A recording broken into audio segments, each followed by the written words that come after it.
अपने आप को स्वस्थ और निरोगी बनाए रखने में सफल हो सकेंगे। आज के इस अंक में भी हम एक ऐसे विषय पर बात करेंगे जो रोग तो है लेकिन खतरनाक, और ये रोग जो होते हैं ये बहुत लंबे समय तक चलने वाले रोग होते हैं। तो इसीलिए कार्यक्रम में रोगों पर चर्चा करने से पहले हम आपको याद दिलाते हैं कि जब भी आप इस कार्यक्रम को देखने बैठें तो कॉपी और पेन जरूर लेकर बैठा करें। नुस्खे और उपचारों को आप लिख जरूर लें। तो आगे बढ़ते हैं और शुरू करते हैं आज के इस मुख्य विषय पर चर्चा। गुरु जी, आज के इस अंक में हम पसीने को लेकर बात करेंगे। पसीना आना बहुत जरूरी भी है। कहते हैं कि अगर पसीना नहीं आता है तो बीमारियों का घर बनता है, परंतु जरूरत से ज्यादा पसीना आना भी क्या लाभदायक है, नुकसानदायक है? और मैं खासतौर पर उन लोगों के लिए पूछ रहा हूं जिनको मौसम चाहे कैसा भी है, पसीने उनको हर समय आते रहते हैं, पसीना ही पसीना हो जाता है उनका शरीर। ये किस तरीके का रोग है, क्या होता है इसमें? देखिए, जब किसी के शरीर में पाचन शक्ति कमजोर पड़ जाती है और नमक का प्रयोग आप अच्छा कर रहे हैं जी। तो उसको तो बैठे बैठे बिना काम किए पसीना आना शुरू हो जाता है। सर्दी के मौसम में पसीना आता है और हाथ पांव ऐसे जलते कि बार बार वो ठंडे पानी में रखता है। हथेलियों में भी पसीना भरा हाँ, रहता ये बीमारी बहुत खतरनाक है है। जी। और पूरे संसार के अंदर मेडिकल में, आयुर्वेद में, यूनानी में, होम्योपैथी में इसका इलाज नहीं है। क्योंकि मेरे पास तो वही मरीज आता है जो सब जगह थक जाता है और जिस दिन मरीज आता है उसी दिन उसको कम से कम 5 से 10% आराम तो हर एक को मिलता है और जिसका भाग अच्छा उसको 20% तक भी मिल जाता है।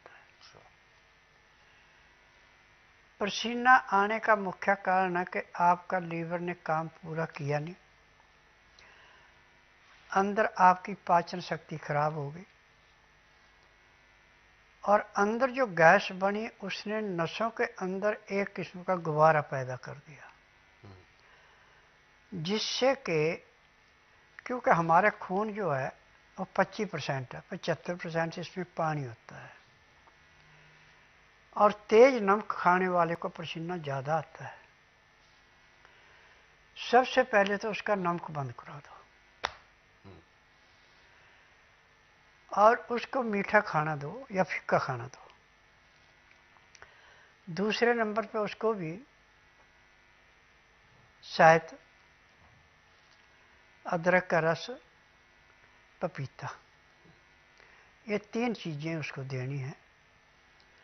पपीते के छोटे छोटे पीस कर लो, शहद के अंदर डाल दो और उसमें थोड़ा अदरक का रस डाल दो। अब जब वो पपीते को चबाएगा तो अदरक का रस और शहद उसके साथ मिलके जो जाएगा उसका ऐसे प्रभाव होगा जैसे बहुत तेज अग्नि जल रही है और आपने पानी डाल के उसको शांत कर दिया। ऐसे अंदर से वो नसों के अंदर जो खुमार था उसको कंट्रोल करेगा।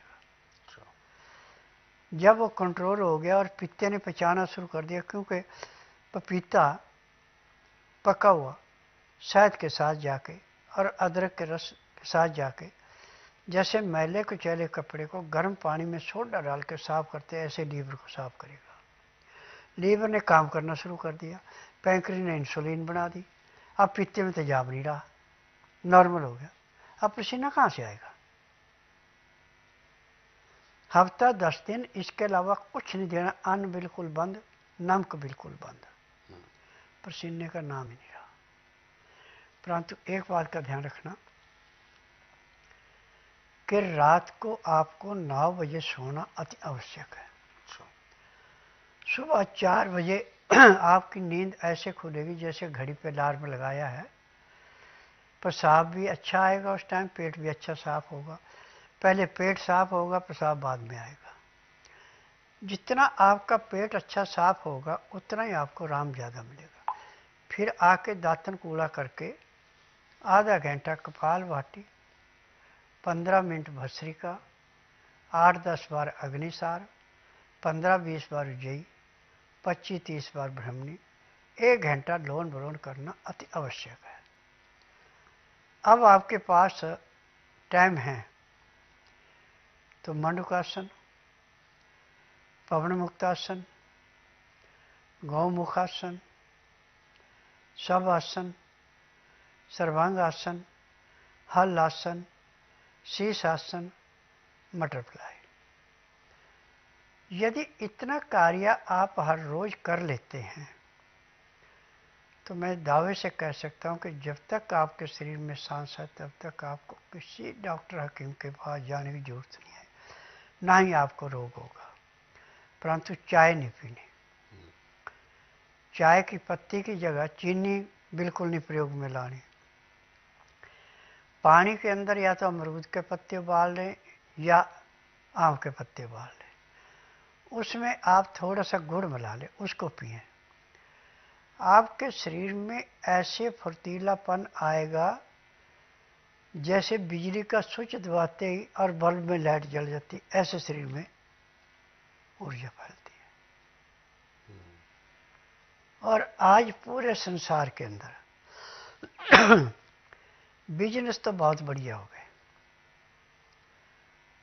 जो फरेब करने वाले हैं उनके तो आनंद है, परंतु जो ईमानदारी पे रोक काटने वाले वो हाथ पे हाथ पसारे बैठे रहते हैं, उनका इतना संपर्क नहीं होता। आज कोई भी डॉक्टर एलोपैथी का, आयुर्वेद का, यूनानी का, होम्योपैथी का यह कह दे कि मैंने ये बीमारी जड़ से खत्म कर दी, बिल्कुल नहीं। जब तक जिएंगे तब तक वो दवाइयाँ खानी पड़ेगी। परंतु मेरा एकमात्र आश्रम ऐसा है कि इसमें किसी को 15 दिन, किसी को महीना, किसी को 1.5, किसी को 2 महीने दवाई खिलाने के बाद दवाइयाँ बंद हो जाती हैं, रोग खत्म हो गए, दवाई किस चीज़ की देनी। क्योंकि मेरे पास हर दवाई जो है बिल्कुल जड़ी बूटियाँ हैं और अपनी फार्मेसियाँ बनती है। मार्केट में दवाई किसी को बेचने के लिए नहीं देता। और यहाँ भी उसी रोगी को मिलेगी जिसका नाड़ी परीक्षण होगा, उसको दवाई दी जाएगी। जिसका नाड़ी परीक्षण दवाई मांगे दवाई नहीं मिलेगी। तो आज पूरे संसार के अंदर जो भी दवाई खा के गए, जो बचपन से लेके जवानी तक दवाइयों पर निर्भर थे, आज वो रोग मुक्त हैं और किसी दवाई का प्रयोग नहीं करते। जब भी कोई तकलीफ होती है फ़ोन पे कहते हैं कि स्वामी जी ऐसे हो गया, तो मैं कहता हूँ भैया आपने ये स्वाद लिया होगा जीभ का, इसको छोड़ो और ये काम करो। और तीसरे चौथे दिन फ़ोन आता है, अब हम ठीक है। भाई ठीक है दोस्त, सुखी रहो। और ऐसे कितने दिन उपचार चलता है इन विषयों पर? देखिए, जो नियम से दवाई खाता है, परहेज पूरा करता है, उसका 1 महीना रोग पुराने से पुराना तो। और जिसका नया नया रोग है उसको तो मैं घर के लिए बताता हूँ, भैया ऐसे नुस्खा कर लो तो अपने आप जाके। जिसका रोग थोड़ा बढ़ गया उसको 15 दिन, बाकी 15 दिन, महीना, 1.5 या 2 महीने, इससे ज़्यादा दवाई नहीं खिलानी पड़ती। परंतु जो ये है कि जीभ का स्वाद भी देखना, दवाई भी खानी, उसको 6-6 महीने भी लग जाते हैं। और गुरुजी, चूंकि हमने ऐसा सुना भी है कि स्वस्थ विचार आश्रम में जो रोगी ठीक हुए हैं, जैसे इंटरव्यू के माध्यम से हम सुनते हैं, लेकिन उन हर किसी का एक कॉमन चीज जरूर रहती है, नियम परहेज सख्ती से करने होंगे। ये नियम परहेज क्या है जो सख्ती से देखिए, करते हैं? ठंडा पानी, बेटैमा खाना, बेटैमा सोना, बेटैमा उठना और प्यास लगने में पानी ना पीना, ये सबसे ज़्यादा कमी है। दिन का खाना 12 बजे से पहले पहले है, रात्रि का दिन अस्त होने से पहले है। यदि आप उससे पहले नहीं कर सकते तो दिन अस्त होने के 1 घंटे के अंदर अंदर खाना खाना अति आवश्यक है, तो पच जाएगा। यदि खाने खा रहे हैं आप 10 बजे, 11 बजे, 12 बजे और फिर उसके बाद सो रहे हैं तो कुछ नहीं। रात का खाना खाने के बाद कम से कम आधा पौना घंटा सैर करनी अति आवश्यक है। और दिन का खाना खाने के बाद भी 15 से 20 मिनट सैर करनी अति आवश्यक है। और खाना खाने के बाद दांतन कूड़ा करके 5 मिनट के लिए वज्रासन बैठना बहुत जरूरी है, तो जाके पूरा खाना पचता है। खाना पूरा पच रहा है, आपको रोग ही कोई नहीं है। बिल्कुल। तो जो ऐसे रोग होते हैं जो बड़े से बड़े समस्याओं को उत्पन्न करते हैं, उन रोगों को भी ठीक किया जा सकता है। कोई भी रोग लाइलाज नहीं है, हर एक रोग का इलाज है, लेकिन जितना उसको समय से कर लिया जाएगा उस उपचार को, उतना ही जल्दी रोग भी ठीक हो जाएगा। क्योंकि अगर समय ज्यादा लगाया और रोग बढ़ने की हमने प्रतीक्षा की या नौबत आने दी, तो उतना ही ज्यादा समय भी लगेगा उसको ठीक करने के लिए। तो इसीलिए गुरुजी ने कहा है कि जब भी आपको किसी भी रोग की शुरुआत होती है, तो आप इन कार्यक्रमों में, जो हम ये कार्यक्रम लेकर आते हैं, इनमें जो नुस्खे बताए जाते हैं, उनमें से आप वो नुस्खे करके शुरुआती दौर में ही उस रोग को ठीक कर सकते हैं। परंतु अगर रोग बढ़ गया है, उस समय आप ठीक करना भूल गए, उस उपचार को भूल गए या नहीं कर पाए समय के अभाव में, तो अगर रोग बढ़ गया तो आपको फिर स्वस्थ विचार आश्रम आना होगा, यानी नाड़ी परीक्षण करा के नब्ज चेक करानी होगी, तभी आपको उपचार दिया जाएगा। आने से पहले कुछ नियम है जिनका आपको पालन करना बेहद जरूरी है। ध्यान रखें, बुधवार के दिन अवकाश होता है।